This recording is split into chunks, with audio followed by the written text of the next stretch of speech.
Hello everyone, today we are doing a book review of Getting to Yes, How to Get Girls to, just kidding. Getting to Yes, Negotiating Agreement Without Giving In, second edition by Roger Fisher, Ury and Bruce Patton. In this video I'm going to tell you my annotations. It has some really good anecdotes, historical anecdotes. They're anecdotes that I think were part of the zeitgeist of the 80s and 90s, or 70s in this case, although this was published in the 80s and 90s. But they may have been, it's a perspective from people with great credentials in negotiation, and their perspective that may be lost to the history books. So I really like that it has these anecdotes, and I'll be sharing them with you. Okay, I have to admit that I read this book with a bias. Okay, I expected it to be one of those buzzword-filled yuppie books that are banal and just have buzzwords like "Who Moved My Cheese?" One of those books that tell you how to consolidate office dynamics, or mitigate interrelational dissidence, or how to hedge against a power stance, or some other vague buzzword-filled phrase they're trying to coin. They're always trying to coin them. One of those books where they try to use outrageous business examples that the reader is not going to relate to, but probably wants to relate to. Like, I remember Who Moved My Cheese, and it had an example of a guy who owned a dictionary, or published a dictionary, and he was like, Bob owns a dictionary, but he doesn't want to change his dictionary into a digitized CD. Something like Cindy was negotiating a merger with her competitor, but her competitor was undercutting her. Most readers are not going to be making CEO executive decisions, or negotiating between diplomats, or making war decisions. But I guess the authors of the books usually want you to think that ambassadors and dignitaries and CEOs are reading their book. Kind of like how in toy commercials, the little kids are like 9, but the kids they show in the commercial are like 13. Why? Because 9-year-olds want to be, 13-year-olds are playing with that? Oh, I better go buy it. And that's the other thing, like the advice they usually give you in these books is kind of just shallow advice, low-hanging fruit advice you would spout to your friends. Like if your friend comes to you and confides in about their family problems, what advice are you going to tell them? Stuff like, well, maybe it was a misunderstanding. Try practicing empathy with your mom, or whatever.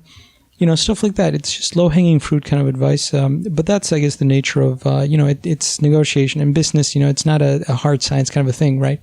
So that's the nature of the beast, I suppose. So I can probably, open to any page. So here's some of the advice. Look through the eyes of different experts. Invent agreements of different strengths. Change the scope of a proposed agreement. Look for mutual gain. Identify shared interest. It's appropriate advice, I suppose. And these are the chapter subheadings, and each of these concepts that I said are expounded on in like 4 or 5 paragraphs each. But you already know what they're going to say. You know what a section on look for mutual gain is going to be about. You already know how to do that. You can kind of drown in banal, low-hanging fruit, obvious advice in a sea and an ocean of that. You would drown in it. I guess what I'm trying to say is that the authors actually, they probably know this, okay? And the authors, they don't expect you to actually remember every little nugget of information. They know that it's overwhelming and it's easily forgettable. What they expect you to do is just remember the 4 principles of principal negotiation. To be honest, they do actually have a structured, specific message they're trying to get across. Okay, I call it their patented, trademark pending system of negotiation. What they call the principal negotiation method. Principal negotiation method, as opposed to the positional bargaining that people usually do.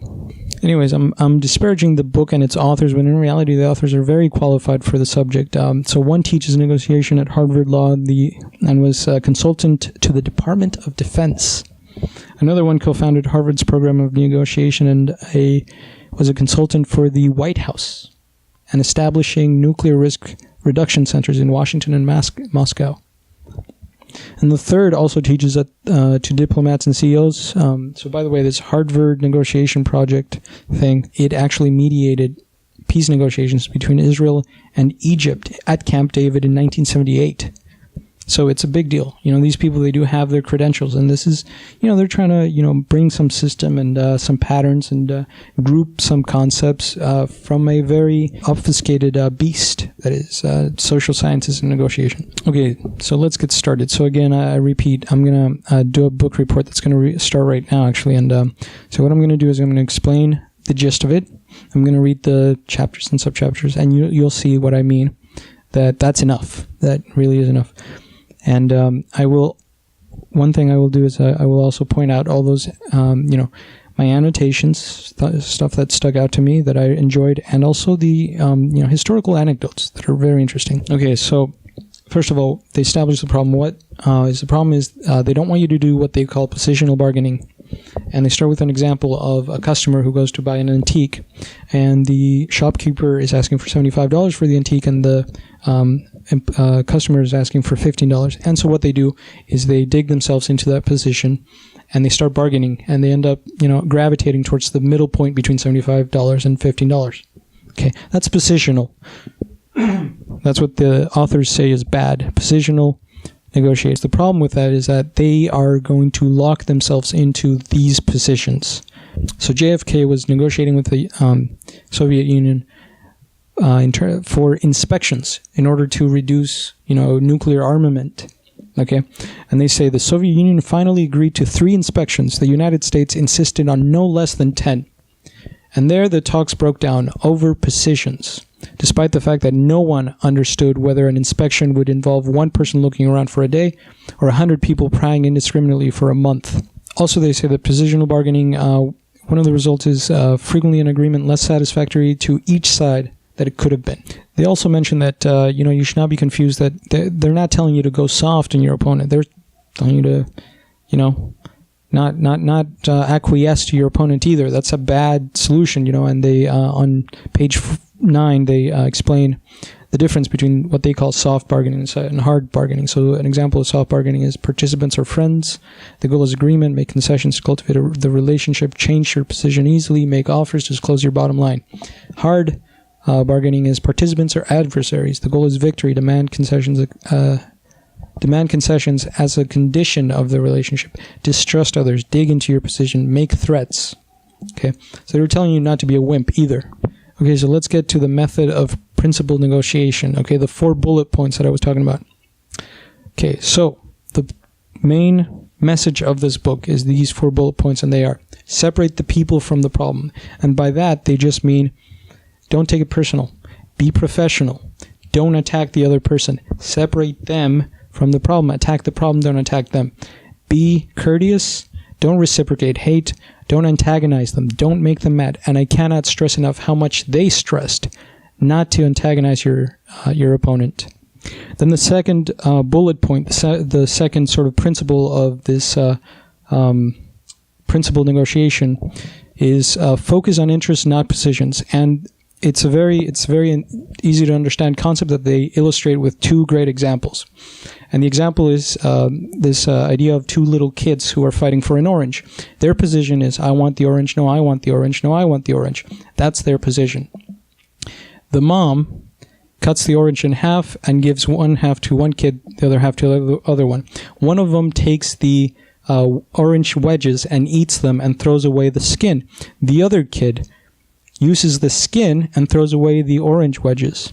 So it turns out that their interests were not mutually exclusive. That is, one kid just wanted to eat the orange wedges, and the other kid wanted to play with the skin. The other great example that illustrates this is 2 people are fighting over a window. One keeps opening the window, the other one keeps closing the window, opening the window, closing the window. The librarian comes over and says, why are you guys fighting over the window?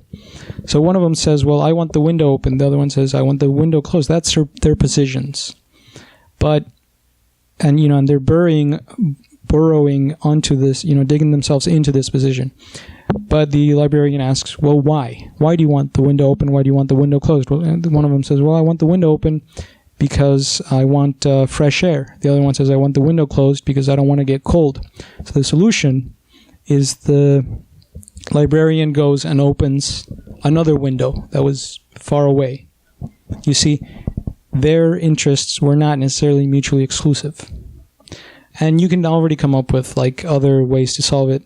So like maybe she could have opened the window and given the guy a coat, or she could have, closed the window but sent the guy outside. I don't know. So the third principle is invent options for mutual gain, and I basically just already explained that. Just brainstorm, come up with new ideas. Okay, and the last principle for principled negotiation is insist on using objective criteria, and this can be during negotiations or after the negotiations. If the negotiations are in a deadlock, what you want to do is you want to get a third party to give their expert opinion. And that could be in the form of, what does the law say? Or, hey, let's take it to court. Or what does the FDA recommend? Or what does OSHA recommend? Or what does another expert on the subject recommend? And it's a good tiebreaker. And also a good bargaining chip, right? On page 17, it mentions state insurance commissioner. And I annotated, what the hell is that? There's a chapter on perception. Put yourself in their shoes. Don't deduce their intentions from your fears. Don't blame them for your problems. Discuss each other's perceptions. In page 26, they actually give a good anecdote. And to sort of ease your opponent's perception, it says to look for opportunities to act inconsistently with their perceptions. So that they don't lock their stereotype of you. They don't lock that down. So you do something out of the ordinary, and they give a good anecdote in page 26. Okay, so page 26. Perhaps the best way to change their perception is to send them a message different from what they expect. The visit of Egypt's president Sadat to Jerusalem in November 1977 provides an outstanding example of such an action. The Israelis saw Sadat in Egypt as their enemy, the man in the country that had launched a surprise attack on them 4 years before. To alter that perception, to help persuade the Israelis that he too desired peace, Sadat flew to the capital of his enemies, a disputed capital which not even the United States, Israel's best friend, had recognized.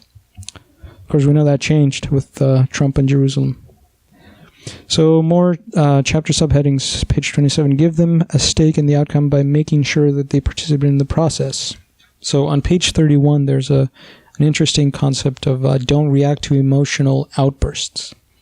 Okay, and they say that there's a great example in 1950s by the Human Relations Committee. Okay, the members of the committee adopted the rule that only one person could get angry at a time. This made it legitimate for others not to respond stormily to an angry outburst. It's kind of a weird way to handle that. Like, let them be angry, but just one at a time. That's kind of weird. Okay, page 33 has another great anecdote, historical anecdote. In Persia, the word compromise apparently lacks the positive meaning that it has in English of a midway solution for that both sides can live with, but has only one negative meaning, as in, our integrity was compromised. Similarly, the word mediator in Persian suggests meddler, someone who is budging in uninvited. In early 1980s, UN Secretary General Waldhelm flew to Iran to seek the release of American hostages. His efforts were seriously set back when Iranian national radio and television broadcast in Persian a remark he reportedly made on his arrival in Tehran. I have come as a mediator to work out a compromise. Within an hour of the broadcast, his car was being stoned by angry Iranians. Page 37 has a subheading about build a working relationship with your enemies. And it talks about a well-known anecdote that Benjamin Franklin's favorite technique was to ask an adversary if he could borrow a certain book, so that they would, he would owe them something. And so in that way, he could establish some sort of rapport with his opponents, I suppose. Okay, page 41. A good historical anecdote. The Egyptian-Israeli peace treaty blocked out at Camp David in 1978 demonstrates the usefulness of looking behind positions. Israel had occupied Egyptian Sinai Peninsula since the Six-Day War in 1967. When Egypt and Israel sat down together in 1978 to negotiate peace, their positions were incompatible. Israel insisted in keeping the Sum of Sinai Egypt, on the other hand, insisted that every inch of Sinai to be returned to Egypt. Long story short, they kept asking them, well, what do you really want? What do you want? And Egypt wanted the sovereignty over Sinai, or Sinai, and Israel just wanted a buffer, military buffer, where there would not be Egyptian tanks. So as you can see now that we've looked past the positions, we can see that it's not mutually exclusive, and what they ended up with was an agreement where Egypt would get sovereignty over Sinai, or whatever, but there would not be Egyptian tanks. I don't know how that turned out, by the way, because you can bring tanks later. How did that turn out? Write in the comments, I guess. So I've already edited half the video, or what seems to be half. You like how smug I've been correcting the Harvard law professors so far? I like that. How arrogant. Anyways. Okay, on page 47. During the Vietnam War, President Johnson was in the habit of lumping together all the different members of the government of North Vietnam, the Viet Cong in the south, and their Soviet and Chinese advisors, and calling them collectively he.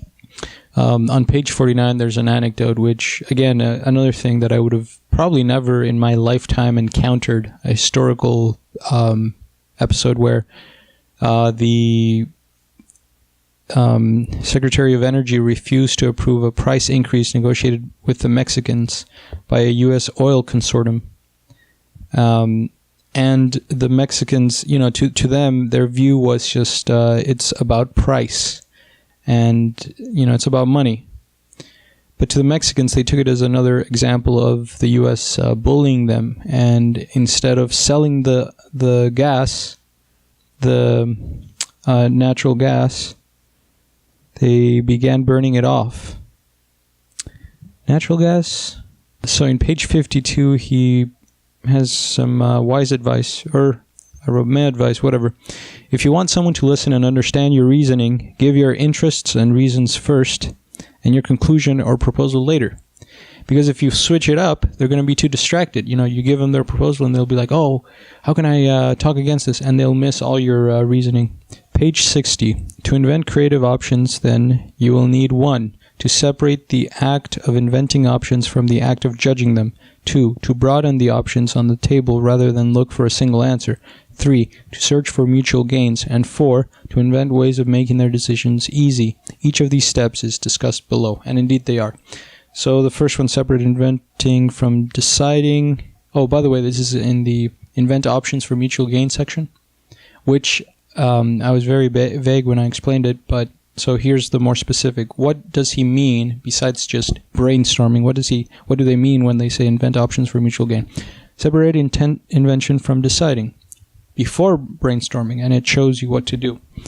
During brainstorming, and it gives you some hints.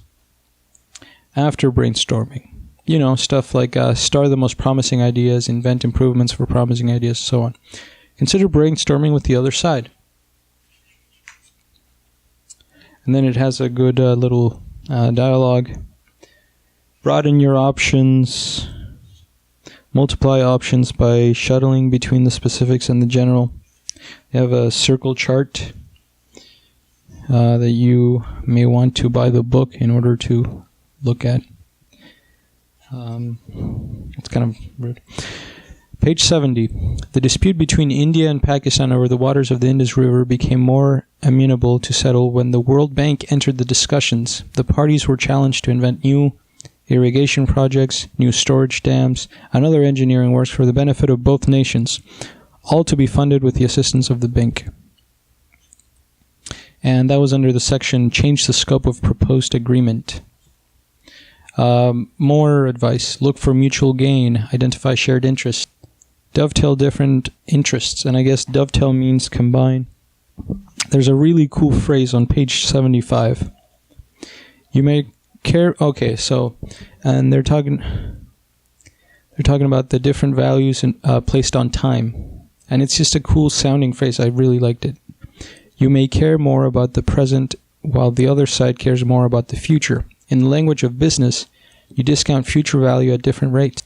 There was a confusing phrase that I still don't really understand. I don't want to Google it, but I guess it might be like a British idiom or something. But it says, quote, one British ambassador described his job as, quote, helping my opposite number get new instructions. End of quote. End of quote. Helping my opposite number get new instructions. What does that even mean? So here's another example from the Law of the Sea Conference, where they, negotiate seabed mining. So, page 84. At one point, India, representing the Third World Bloc, proposed an initial fee for the companies mining in the deep seabed of 60 million per site. The United States rejected the proposal, suggesting there be no initial fee. Both sides dug in. The matter became a contest of will. Shouting match. Then someone discovered that MIT had developed a model for the economics of deep sea bedding mining. This model, gradually accepted by the parties as objective, provided a way of evaluating the impact of any fee proposal on the basis of economics and mining. No one backed down, no one appeared weak, just reasonable. I really like this following example.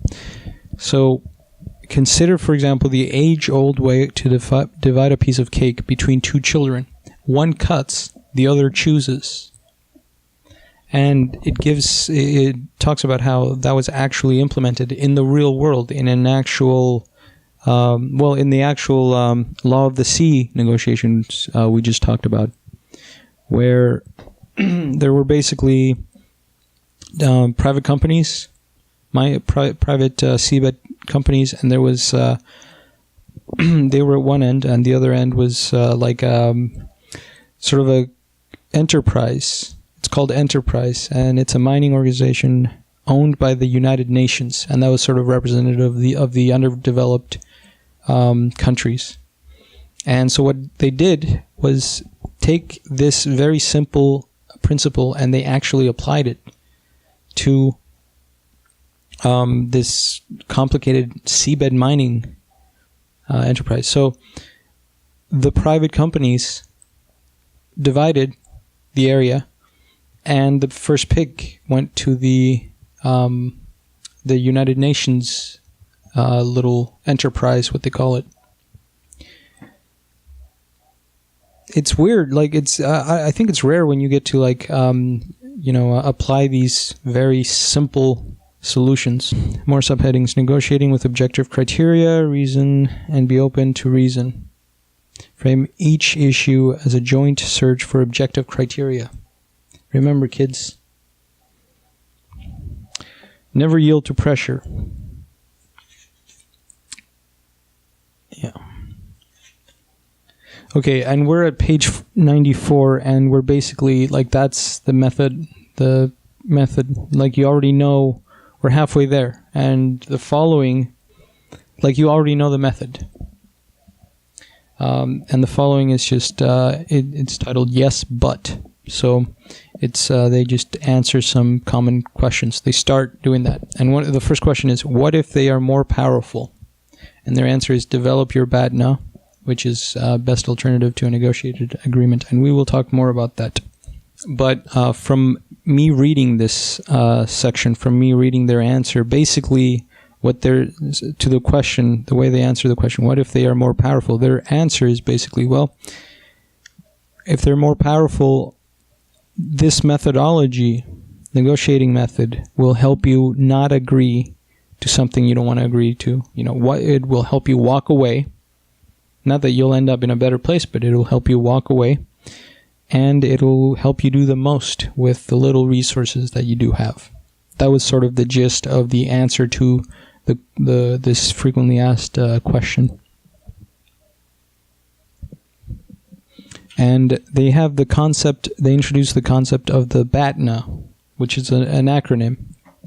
And a BATNA is just your, in the back, while you're negotiating, it's the thing that's in the back of your mind that is your contingency plan.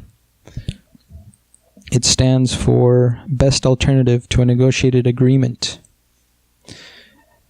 On page 100, they mention a very good, so in the scenario that you're negotiating your salary with a prospective employer, you're done with the job interview, and then you have to negotiate for the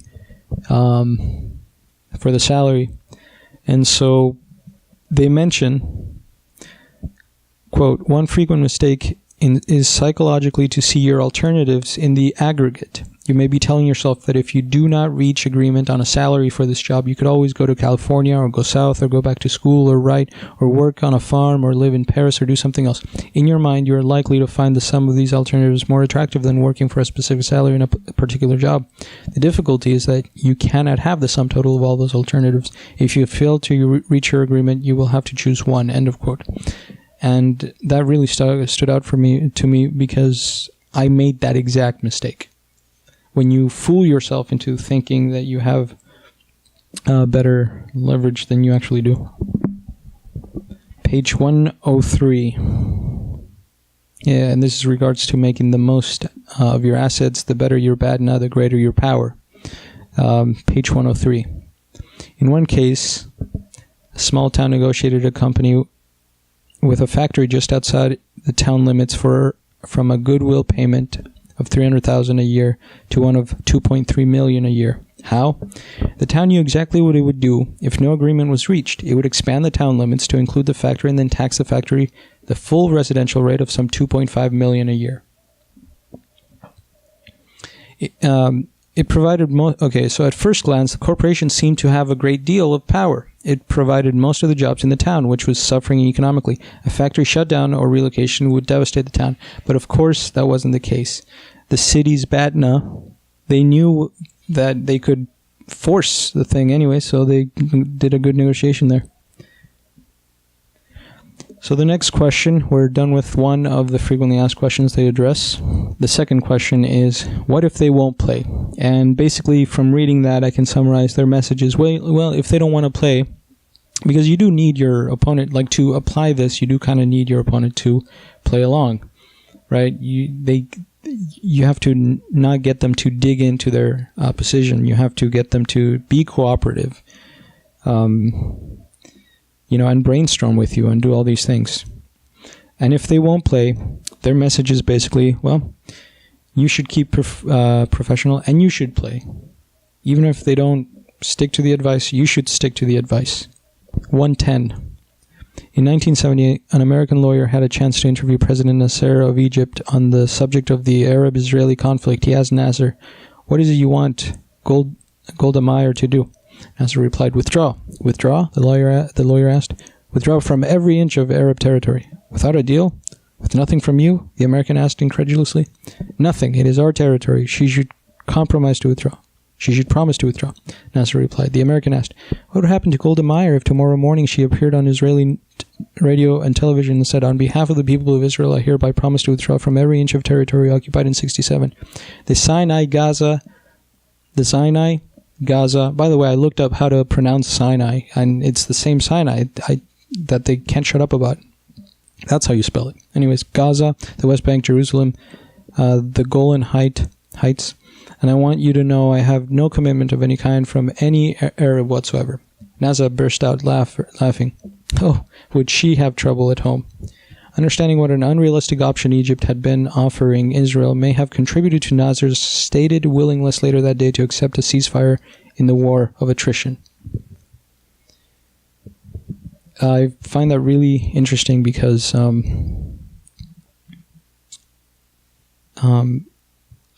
had that conversation, and I guess this guy picked up on the fact that later that day he was reasonable. That's an interesting thing to pick up. On page 112, they say, silence is one of your best weapons. Use it. If they have made an unreasonable proposal or attack you regarding it as unjustified, the best thing to do may be to sit there and not say a word. If you have asked an honest question to which they have provided an insufficient answer, just wait. It's like the Wolf of Wall Street. Then they introduced the one-text procedure, which, as far as I can tell, they created. And it's basically just drafting a proposal and then having them criticize it and then going back and reviewing it, redrafting it. You do not have to get anyone's consent to start using the one-text procedure. Simply prepare a draft and ask for criticism. They have a good thing here. They have some good advice on the having a line prepared in your mind. Trust is a separate issue. So if somebody ever asks you, what, you don't trust me? What, you don't believe me? When negotiating, you have to have that line prepared beforehand and just say, hey, trust is a separate issue. We're talking about, what's written in the contract, or trust is a separate issue. We're talking about, the temperature of the room. I don't know. It's cold right now. That's all I can think of. On page 124, a good negotiator rarely makes an important decision on the spot. Since when is that a thing? I didn't know that. In page 133, they talk about ambiguous authority, a strategy little thing that you can do or that people can do to you, where if the person wants to get a double dip, a try again to negotiate, at the end of the negotiation, they can say, well, I'd love to do it, but I have to consult with my wife. I have to run everything past her, or with my boss or whoever. And so then they can come back the next day and be like, she said, no, we have to renegotiate and do this again. And his reply was, well, if they ever pull that on you, be like, okay, yeah, hey, we'll start from zero next time, and actually do start from zero and be like, yeah, we'll start from zero and I'll reevaluate what you bring to me, and I'll reevaluate everything from zero and come up with new suggestions, things I want to change. Page 134 talks about a lawyer who is representing a divorced wife, and the guy was like, well, you don't trust my client, he's very trustworthy. And he was like, oh, really? He's really trustworthy? Yeah. You trust him with everything? Yeah. Then he should have no problem putting some collateral, I think it was giving her some equity on the home or something like that, as a sort of contingency. Collateral, I guess it's what they called it. Page 135. Page 135. They can deliberately refuse to make eye contact with you. Simple experiments with students have confirmed that the malaise many feel when this tactic is used, and they are unable to identify the cause of the problem. So this is regarding psychological warfare kind of a thing, tactic, where if people don't make eye contact with you, there's a study, I guess, that shows that it'll screw with your head without you knowing it. Page 136 talks about the good cop, bad cop routine. You're negotiating with somebody and they have a friend standing right next to them who's raging at them, and they act like they are the reasonable ones. Hey, you don't want to deal with this guy's wrath. Page 137. Good negotiators rarely resort to threats. They do not need to. There are other ways to communicate the same information. Warnings are much more legitimate than threats and are not vulnerable to counter threats. So basically, yeah, threats are good. Also on page 137, at a coal mine where one of the authors was recently mediating, a large number of false, costly bomb threats were being received. These dropped off dramatically when the company's receptionist began answering all phone calls with, "Your voice is being recorded. What number are you calling?"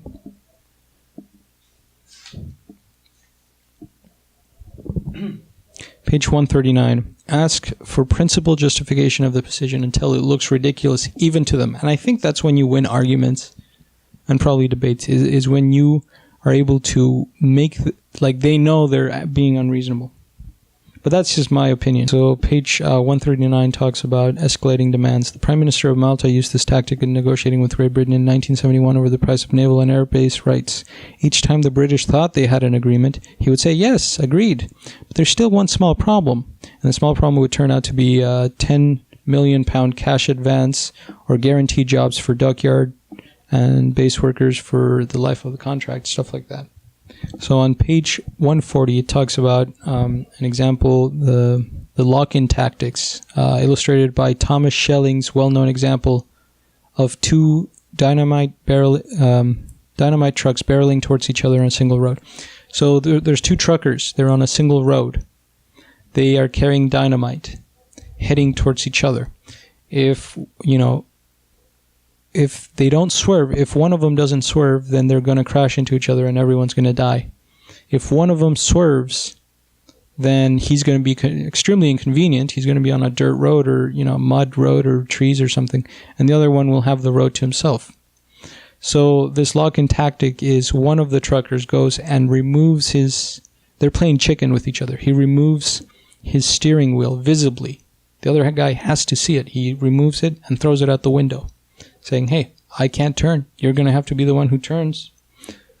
It's a very interesting thing. On page 142, he talks about what you should do if someone does an ultimatum with you. Someone brings you an ultimatum, and he says, what you should do is play dumb. Don't even acknowledge it. Pretend like you didn't even hear it. It's, wow, just somebody's like, hey, so you either do this or you do that. And you just, yeah, so anyways, our projected revenue, I don't know. That's, and also you have to pretend like there's new information or you're introducing a new information into the negotiation so that they can save face. Because if they just created an ultimatum and they step down from it, then they're going to look dumb. On page 147, it's titled In Conclusion, and it starts out saying, you knew it all the time. There is probably nothing in this book which you did not already know at some level of your experience. So I think that's the same thing I was talking about in the introduction of this, that you're right drowning in an ocean of obvious, banal advice, and they know it. I think that's what they're talking about. There's a funny story in page 148 about winning, about a dad. In 1964, an American father and his 12-year-old son were enjoying a beautiful Saturday in Hyde Park, London, playing catch with a frisbee. And so at the time, there weren't a lot of frisbees. And so the Brits were, gathering, watching these two people throw the frisbee. And then after 15 minutes, one of them goes up to the dad and says, hey, sorry to bother you. I've been watching you for a quarter of an hour. Who's winning? So then they have a chapter on the 10 questions people ask about getting to yes. Questions in this subcategory category of questions about fairness and principled negotiations. Question 1, does personal bargaining ever make sense? And the answer is, in virtually every case, the outcome will be better for both sides with principled negotiation. Page 154. Should I be fair if I don't have to be? And the answer is, Getting to Yes is not a sermon on the morality of right and wrong. It is a book on how to do well in negotiation. However, the footnote explains that they do think the world would be a better place with their methodology of negotiation. And I think that they think that their book can bring world peace. Like everybody thinks so. Everybody thinks that their invention is going to bring about world peace. These, like in Silicon Valley, they make fun of all these tech startups who think they're going to make the world a better place and attach this grandiose mission statement to, just another product. But not that these people don't have a reason to believe so. I mean, they literally did negotiate between Egypt and Israel about the Sinai Peninsula and Gaza and stuff like that. So they're not crazy to think that.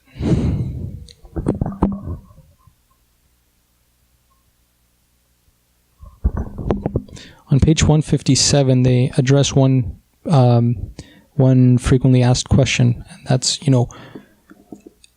basically the question is, you keep telling us to separate the people from the problem. What if the people are the problem? And I don't think they addressed that question at all. I think the person who asked that question was asking, what if we're trying to negotiate that somebody be less of a jerk, And they stress out how you shouldn't make personal attacks. But what if the whole negotiation is a personal attack, right? And basically they just regurgitate everything they've been saying.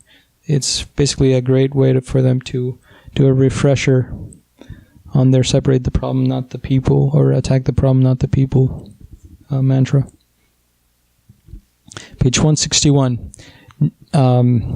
Not negotiating with a terrorist is a form of negotiation. So somebody asked them, should people negotiate with terrorists?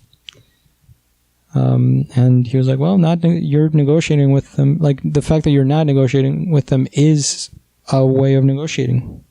It's a negotiation tactic. And they also answer that for they ask them, should you negotiate with Hitler, people like Hitler or Stalin? And they're like, well, if it saves lives, yeah, you should.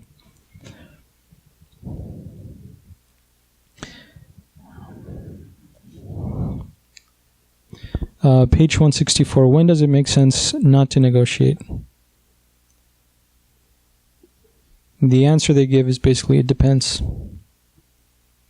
They have a great example in page 164 about a bank that was negotiating with a bankrupt bank that was negotiating with a company. Okay, on page 164, you should not make the same mistake that the bank that was negotiating with a bankrupt energy company. So the bank was negotiating, the judge ruled that they should negotiate with the bankrupt energy company. And the bankrupt energy company hassled them for so long that so much time has gone by that gas prices actually went up, and the energy company stopped being bankrupt. So the bank got definitely screwed by the judge there, and the book says they should have been negotiating with the judge, not the bankrupt business. There's a cool JFK tautology, one of his many. It says, "Let us never negotiate out of fear, but let us never fear to negotiate." Page 182. They mention stamp auctions, where it's like an auction, but then the winner of the auction pays the price of the second highest bid. And that was weird to me. Like, why don't people just, like, immediately after the first bid is made, why don't they just offer $1 trillion? I don't understand that yet. Page 185. In 1990, the UN Security Council sought to influence Iraq to withdraw from Kuwait by imposing sanctions. The Council's resolution clearly stated that Iraq must withdraw, but did not state that upon withdrawal sanctions would end. If Saddam Hussein believed that sanctions would continue after Iraq withdrew from Kuwait, then those sanctions, though unpleasant, provided no incentive for Iraq to leave. So you have to be clear that you're going to spare the rod. Also, from 185, you may also want to make an offer fading opportunity. So, for example, President Reagan's inauguration in 1981 created a fading opportunity in negotiations for the release of the American diplomatic hostages held in Iran. The Iranians did not want to have to start negotiating again with a new U.S. administration. Page 186. At some point, it may be best to put a final offer on the table. And that I found that interesting because the entire book, I thought they were against ultimatums. So I don't know if I read this book correctly. Okay, page 186. Especially when you want the other side to do something, it makes sense to tell them exactly what it is you want them to do. Otherwise, they may not do it. Not wanting to do more than they have to. In the fall of 1990, for example, the ability of the United States to influence Saddam Hussein was undercut by the ambiguity about what would satisfy the U.S. At different times, the withdrawal of Iraqi troops from Kuwait, the destruction of Iraqi nuclear facilities, the dismantling of Iraq's military capabilities, an overthrow of Saddam Hussein, and it all seemed to be possible U.S. goals. Oh, so they all seem to be possible U.S. goals. So anyways, there you have it. That's the book report of Getting to Yes, and we got to the end. So thank you for watching. On my next video, I'm going to do a book report and maybe definitely a book review. I'll tell you the review right now. I love this book. So subscribe, I suppose, because the next video will be about Henry Kissinger, the private and public story. Also, this is, I guess, kind of an esoteric book. I noticed, I just did a search, and one of the authors has YouTube videos still coming out to this day, so he's still active on it. This is the second edition, but the reason why I told you all my annotations and stuff is if you Googled the book and you read it, Well, the comments section is where we can talk about it. I've read the book too. So what do you think about my takes? Was it all wrong? It's a book club we're in, I guess. And this is an even more esoteric book. Subscribe. I'm looking forward to this. I really like it. Signing out.